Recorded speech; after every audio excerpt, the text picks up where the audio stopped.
justice. I have a dream that my 4 little children will one day live in a nation where they will not be judged by the color of their skin, but by the content of their character. I have a dream today.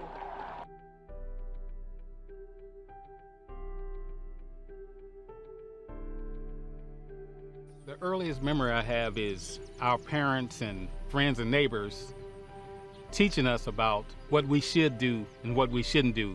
We had to make sure that we behaved in certain ways. And there was a different world, black and white world. If we walked down the sidewalk and a white man was coming toward us, we had to look down upon the ground. And if a white woman walked down our same sidewalk, we would have to walk out in the street. Couldn't walk down the same sidewalk. We couldn't ride in the front of the buses. We couldn't use certain facilities, restrooms, and different things around town. If we wanted to go and buy a pair of shoes or clothing, they could only hold the shoe up. We couldn't try them on. We couldn't try on a cap. I mean, imagine you living in a society somewhere where blacks and white cannot even talk to each other, cannot work together.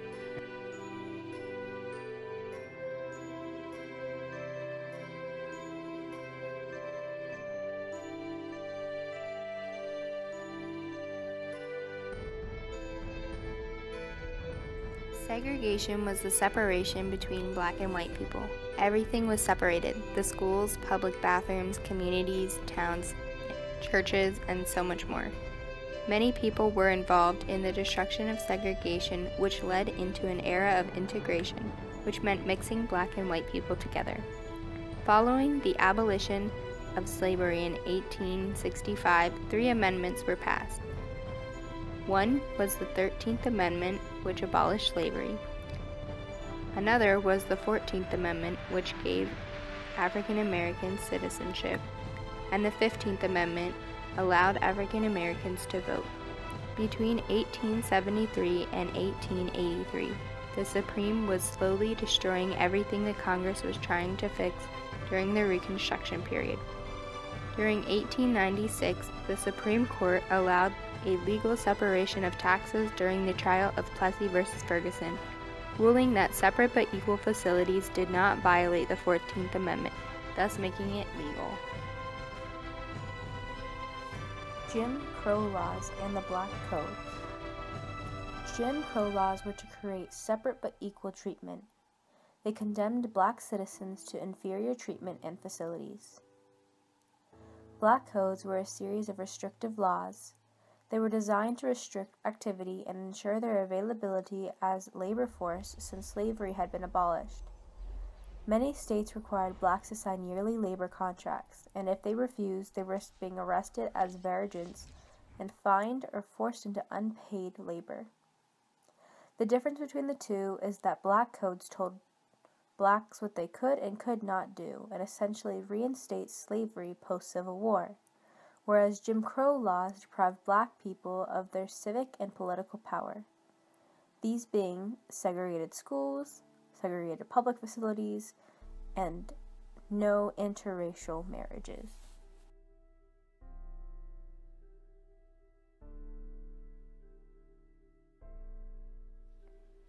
Rosa Parks was a civil rights activist who became infamous for refusing to give up her seat to a white male on a bus. Later, she influenced the Montgomery bus boycott, which was a huge success, and many African Americans boycotted taking the buses, which was another step for African American freedom.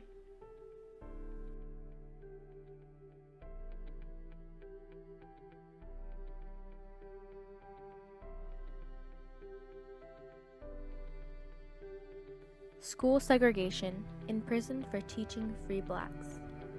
According to the 1847 Virginia Criminal Code, any white person who shall assemble with slaves or free Negroes for the purpose of instructing them to read or write shall be punished by confinement in the jail and by fine. Under this code, Margaret Douglas, a former slaveholder, was arrested, imprisoned, and fined when authorities discovered that she was teaching free colored children of Christ Church Sunday School to read and write. The school had 25 boys and girls and was closed only 11 months after opening. Mrs. Douglas was not an abolitionist and did not engage in undermining the institutions of the South. Douglas pleaded ignorance of the law, having understood that the regulation applied to enslaved blacks only. Douglas was careful to make sure that the only kids in her school were free blacks, although in the end she was still convicted in November 1853 and fined $1 and sent to prison for 1 month to be an example to all others.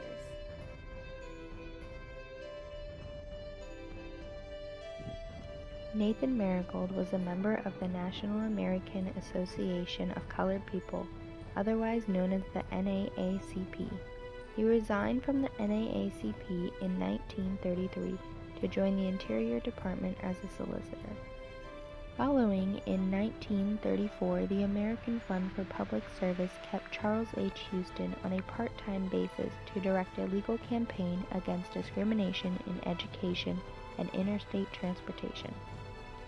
Houston analyzed the Marigold Report and sent $10,000 in funds to fight the more acute issue of discrimination in education. Houston put a direct strike on the public schools, instead attacking state, graduate, and professional schools. He did this to use the court as a laboratory to develop a succession of test cases and gradually chip away at this separate but equal belief. The Brown versus Board of Education was a state Supreme Court case that came to a decision that separate educational facilities are in fact unequal. But there was no clear idea for how to end racial segregation, but was a big step in doing so and paved the way for integration in schools. Segregation within schools was often one of the worst forms of segregation to be found. The difference between black schools and white schools came to the quality of the items used to teach. Often, black schools did not have the adequate amount or even the right material to help teach the students the material needed, whereas in white schooling, they often had an abundance of literature and extra learning tools to help further the white children's education. This was a violation of the separate but equal standard that was being ruled. The NAACP saw a problem with this and started going to court and fighting the U.S. Supreme Court on these matters. On May 17, 1954, the U.S. Supreme Court issued its landmark decision in the Brown versus Board of Education, declaring that racially segregated public schools were unequal. This was a huge success for African Americans across the country. Although in many ways, school desegregation was one of the most radical and far-reaching aspects of the civil rights movement. This was because the change was meant to alter the attitudes and socialization of the children starting at a young age, thus ultimately impacting their life as an adult. Following this court decision, in September 1957, the Little Rock Nine, which was 9 black students who enrolled at a formerly all-white high school, which was Central High School, located in Little Rock, Arkansas, started school on September 4, 1957. But on the first day of classes, Governor Orville Faubus of Arkansas called in the State National Guard and blocked the black students' entry into the school. This proceeded for a month, and the Little Rock Nine could not start their full day of classes until September 25th, when President Dwight D. Eisenhower brought in federal troops to escort the Little Rock Nine to school. Also, Charles Houston made it a goal to target law schools. He believed that white judges would disregard black attorneys due to their lack of training. Lloyd Gaines was denied admittance into the University of Missouri Law School in 1935. This caused Houston to go before the Supreme Court and argue the case. The court ruled that Missouri must offer Gaines an equal facility within its borders for admitting to the university's law school. These are just 2 examples of the many that showed that the desegregation of schools was hard for people to accept widely, but it was a great step in the timeline of segregation and getting rid of it in the United States.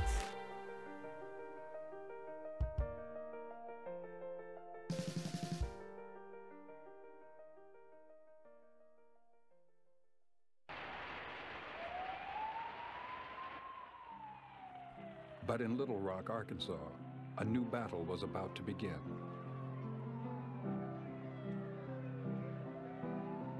On September 4th, 1957, 3 years after the Supreme Court decision outlawing school segregation, the Arkansas National Guard and an angry mob stood between 9 black children and the all-white Little Rock Central High School.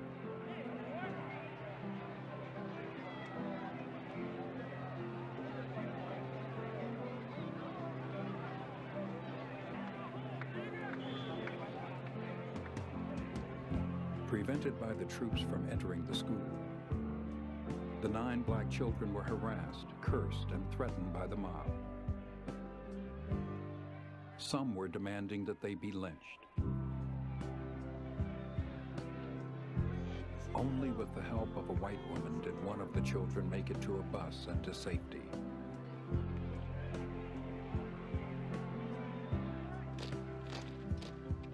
On September 25th, the 101st Airborne Division arrived to enforce the Supreme Court decision outlawing segregation in American public schools. We were gathered up at each of our houses by an Army station wagon, Jeeps in front and behind us, machine gun mounts, bayonets drawn. They assigned us each an individual paratrooper who was our personal guard.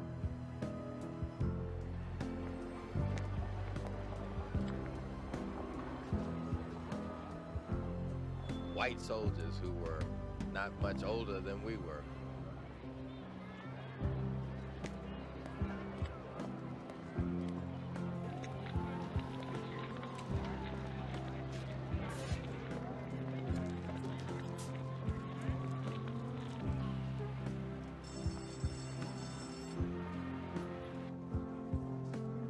Every day was like going to war.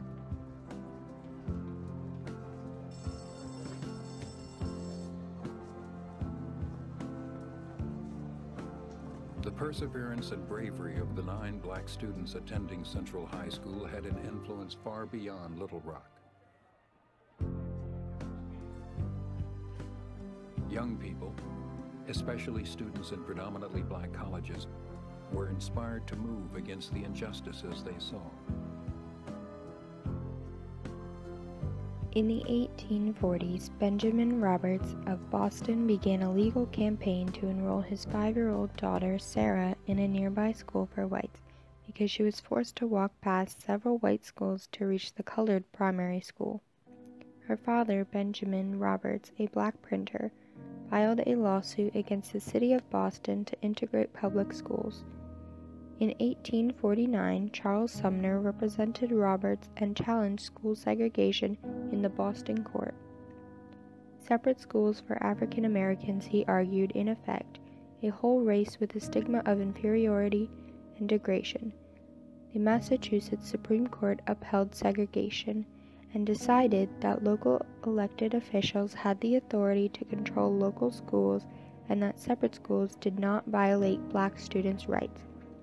Black parents in Boston, however, refused to accept defeat. They organized a school boycott and statewide protests.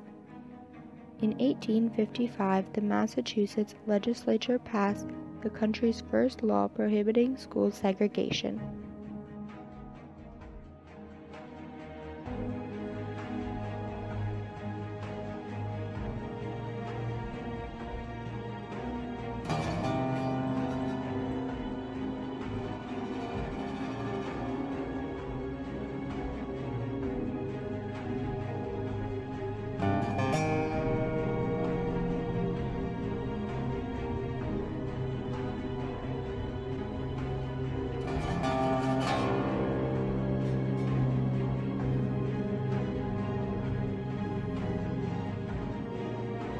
death of Emmett Till is an important episode in the modern civil rights movement.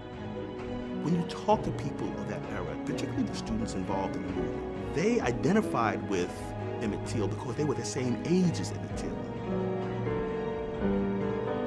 So when they were 13 or 14, when Emmett Till was killed, they're 17, 18, and 19, in the 1960s. In terms of galvanizing their energies and in terms of motivation, they were motivated by that identification with Emmett Till. That's a classic kind of murder that had been taking place across the South. Black people making some comment towards white people that got them killed. I call it genocide, where people were trying to kill African Americans because simply they were black.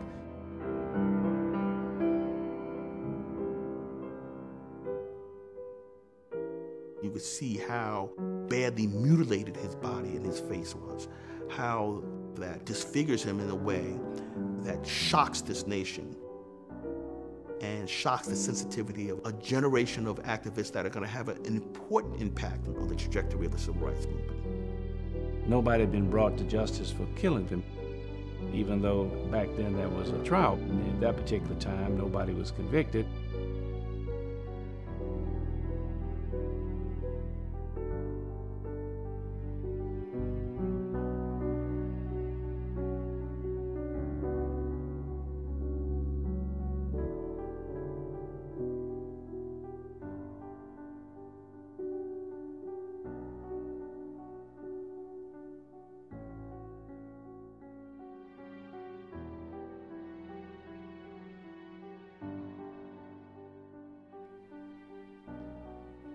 A National Negro Conference was held in New York on May 31st and June 1st of 1909 to discuss topics that related to black suppression and segregation. At the second annual meeting, May 12, 1910, the committee was named the National Association for Advancement of Colored People, NAACP. Some of the first and immediate steps discussed at this meeting were that there would be equal education opportunities for all and in all states, and that public school expenditure be the same for Negro and white children. Founding of the NAACP Legal Defense and Educational Fund. In 1939, the Treasury Department refused to grant tax-exempt status to the NAACP. In response, the NAACP created its Legal Defense and Educational Fund, Incorporated. They did this as a nonprofit separate arm to continue causes and raise money for the legal program. It shared board members and office space with the NAACP. Arthur Spingarn was the president of both organizations. The Pink Franklin Case. The NAACP's first major legal case was in defending Pink Franklin, a black sharecropper accused of murder. Franklin left his employer after receiving an advance on his wages. A warrant was soon made out for his arrest. Armed policemen arrived at Franklin's cabin to serve the warrant without stating their purpose, and a gun battle broke out and killed one officer. Franklin was convicted of the murder and sentenced to death. The NAACP took on Franklin's sentence. He eventually was set free in 1919. The NAACP continued to seek out cases that either broke or bordered the 14th and 15th Amendments so that the constitutional rights of African Americans were ensured. The favorable publicity generated by the Pink Franklin case attracted new supporters to the NAACP, such as Joel E. Spingarn, chairman of comparative literature at Columbia University, Arthur Spingarn, who was a lawyer. In January 1911, the NAACP organized its first branch in Harlem, New York, with Joel's help. The branch established a national legal committee to deal with injustice in the courts as it affected the Negroes. Arthur worked pro bono or legal work because the NAACP could not afford to hire attorneys on a regular basis. Arthur served as the chairman of the National Legal Committee until 1939. The members of the committee also included Felix Frankfurter and Charles Houston. George W. McLaurin, a school teacher in Oklahoma, applied to the all-white University of Oklahoma to gain a higher degree in education in 1948. His application was rejected because Oklahoma made it illegal for blacks and whites to attend the same school. McLaurin filed a complaint against the university on the state court level and won. He was allowed to attend classes, but not with fellow students. The case paved the way for the famous Brown v. Board of Education case. The 20th Annual Session of the NAACP. In 1929, the annual conference of the NAACP marked the association's 20th anniversary. The NAACP had much to celebrate, such as the successful anti-lynching crusade, the winning of important legal battles, and the organization of over 325 branches. The Crisis, the association's official organ, was the leading black periodical with a circulation of more than 100,000 copies.